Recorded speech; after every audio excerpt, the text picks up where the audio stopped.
أعزائي المشاهدين ومتابعين قناة المهدي أحمد الحسن، سلام الله عليه. إنكم وكما تعلمون في هذه الأيام قد كثر الطعن والهمز واللمز في هذا المهد المنتظر، لكننا موقنون اليقين الكامل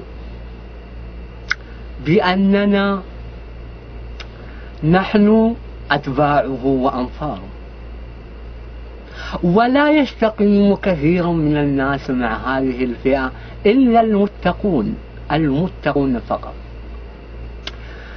وردتني أسئلة كثيرة حول ما إذا كان الفول يجوز أكله طيبا مباركا للجميع، ونحن نقول أن الفول لا يجوز لأنه يسبب الغازات التي تقهر المهدي سلام الله عليه. الوهابيون الذين تمردوا